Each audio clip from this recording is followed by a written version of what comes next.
Hello, how you doing? Hope it's not too windy. I may have to do a voiceover for most of this because it's beautiful countryside that I'm surrounded by, but it is kind of high up and it's very, very, very windy. So today's video, it's not an easy one to do. I like doing mostly fun, upbeat, positive videos, but occasionally I do something that's a little more on the darker side. And as I was coming to this location, you know, I listen to true crime podcasts and read about them and stuff, and like a lot of people do, and find the stories of serial killers somewhat fascinating. But then I always, as I'm listening to them or watching a movie about them, documentary, or reading a book, I start thinking about the victims. And this dread comes over me, especially if I'm going to a place that has to do with it. Just this impending feeling of dread and sadness and sorrow, because I'm documenting something that happened, but it's hard to explain. It's something that happened to real people. It's not, you see a documentary, you read a book, you listen to people talking about it on a podcast, and it doesn't seem like it's real almost. It becomes so much like almost like fiction. And then I start thinking about the actual people that this happened to, and I get so I hate to, I don't know, it just brings me down so much thinking about the actual people. Then I think, why am I doing this? I don't know, but I want to show different things on my channel and things that interest me. But then it's the fact that this happened to real people. This horrible crime. If you're not familiar with Zodiac Killer, he essentially terrorized the Bay Area starting in 1968. The case is still unsolved. He's never been caught. I believe there's 5 confirmed victims that are dead. I think it's 5. Let me tell you about right here where I am. This is Lake Herman Road, and this used to be a lover's lane, right down that pathway. And there used to be a Zodiac sign because he wore a Zodiac costume that he made himself because he was that type of person. And people would come out here and write it on the, well, there you go. There's one right there. But anyways, late one night, 1968, a couple named David and Betty Lou, 17 and 16, were out here. They came down this lover's lane and they were shot almost at point blank, like range. You can read, I listened to a whole bunch of stuff about it today on the way. It's gruesome. This is where it happened. This was the site of his first attack, the Zodiac Killer. Right across over there's a police shooting range, which is ironic now. But yeah, you cannot go past here. And I assume a lot of people have probably tried. Not a chance am I going to do that. David managed to live. Betty Lou did not. And thus began the Zodiac Killer, his killing spree. Right here behind me, off of Lake Herman Road. Right down that little road. Then in July of 1969, another attack occurred, and it is actually so close to here. The third attack was at Lake Berryessa, which I had just kind of passed, but it's about 50 minutes north of where I was. And I thought, well, that's a little too far. So I'm just going to concentrate on the first 2. Like I said, Zodiac, there's so much information available online to read about. You'll go down a rabbit hole, and you will, if you read about it, it's a fascinating case. It's a sad case. I wish he was caught. He's probably dead by now. It's been 50 years since the first attack. And if he is dead, I hope he's rotting. And if he's alive, well, there's still time for him to be caught. I don't care how old he is, I hope he's caught. And I hope he's put in a tiny little cell to suffer. Huh.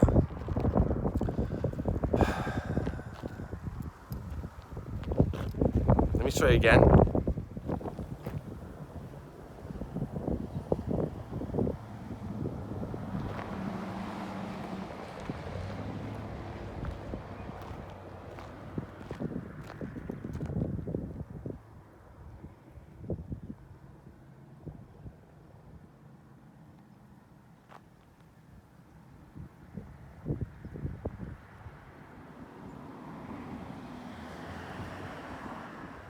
Now, I was thinking about getting my drone out. At one point, I thought about it. Then I thought, well, with a police shooting range on the other side, that's definitely not a good idea. My drone is for fun anyways, not to document something like this, I guess. Okay, I'm gonna go to the next location now. Sorry, no, I just gave wrong information. No, David and Betty Lou were both killed here. I was getting ahead of myself with thinking of the other victims coming up. Because in the next one, the female passed, the male died. And then in the next one, in Lake Berryessa, same, where there was a stabbing. So here, they were both killed, Betty Lou and David. Not, David did not survive. I'm sorry about that.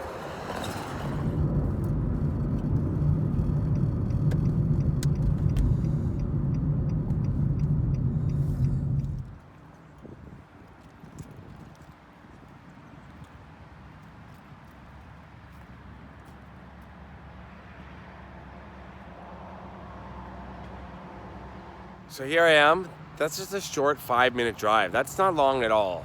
It's basically down that road, that Lake Herman Road, then you make a right, and here you are. Isn't that, yeah. So Michael Majot and Darlene Farron, I believe I'm getting the names right, they were the second victims of Zodiac. And it was right here in this parking lot.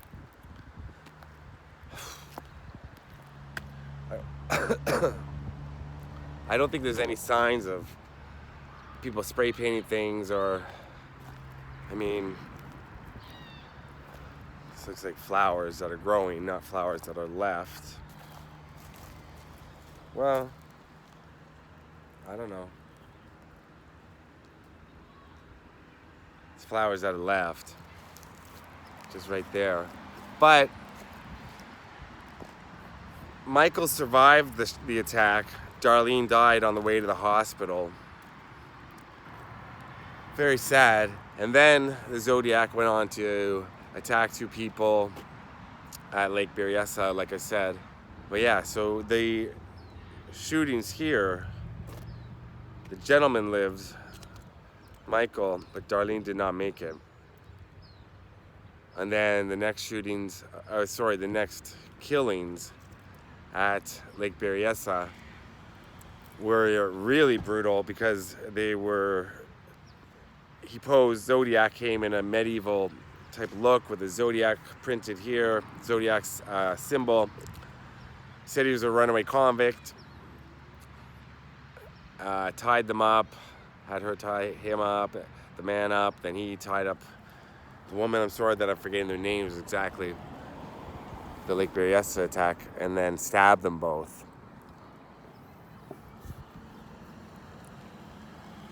The man lived, just like the man from the Michael here at this location. Both suffered from severe survivor's guilt. Like you think, which is like, what could I have done? Why did I survive and not the other person? That's got to be a heavy burden to carry around for the rest of your life. And the trauma of, the physical trauma that you probably suffer the rest of your life after being shot and or stabbed. But then the mental and emotional trauma of seeing that, witnessing it for yourself, but witnessing what happened to someone else right beside you. Wow. That's got to be something that, you're never going to recover from that, I don't think. I pray to God I never find out.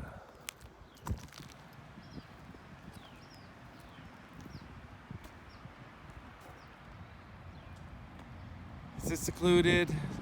At night I can see why this would be dark little area. And he taunted the police afterwards. He wrote letters to newspapers with cryptic codes that people had to crack. I believe the first one started with, "I like killing people because it is fun." And he would say, "This is the Zodiac speaking." There's a great movie about it called Zodiac that David Fincher, one of my favorite directors, he directed, with Jake Gyllenhaal, Mark Ruffalo, one of my favorite actors, Robert Downey Jr. It's a great movie. It'll give you a good insight if you're not into documentaries or reading. If you want to watch a great account of it, watch Zodiac. It's really, I mean, David Fincher is an incredible director with sensitivity, so it's handled well and it's interesting to watch. It's got some great moments and gives you a better handle on the story. There's going to be a million people that know way more about this than I do. I know a little bit, I know as much as I do. But it's a place, this place and the other one. Always knew if I was around this area, I'd stop. And now that I'm here, I do have that anxiety that I get when I go to places like this. So that just a sense of, it's hard to explain. It's a heavy heart because these are actual people that this happened to. You forget that sometimes when you read stories. Like I said before, you just forget sometimes there's actual people. So God bless all the victims of the Zodiac. Peace be with you. The ones that survived, the ones that passed away. Zodiac Killer, if he's out there still, if he's still alive, it's a big fuck you to you. And I hope you get what's coming to you. And if you're dead, like I said, I hope you're rotting in hell. Okay, so from Blue Rock Springs Park, just around Vallejo, California, somewhere around here, I'm going to say peace out and peace to you. And if you know more about the case and you want to discuss it, write it down below in the comments. Write down below what you, because I'm sure there's going to be some people that watch this that are going to be like, this guy knows nothing. Well, I know a little bit, but not as much as you probably. I readily admit that. So write down what you know, what you think, what your theories are. Because there's lots of theories out there about who he really was, about who the Zodiac was. And be interesting to read. See, the thing that bothers me about serial killers is they think they're, well, everything bothers, obviously about serial killers. But it's like, you take away the gun, you take away the knife, you take away the vulnerability of their innocent victims, that who are not expecting something like that at that moment. So even if they don't have a knife and a gun, if you're caught by surprise, you take away all that, they're nothing. Serial killers they're just gigantic pussies, for lack of a better term, that have to do that to satisfy whatever sadistic, sexual urge, whatever it could be. But you take away their weapons and you take away the vulnerability of the victims, and they couldn't do what they do. Not a chance.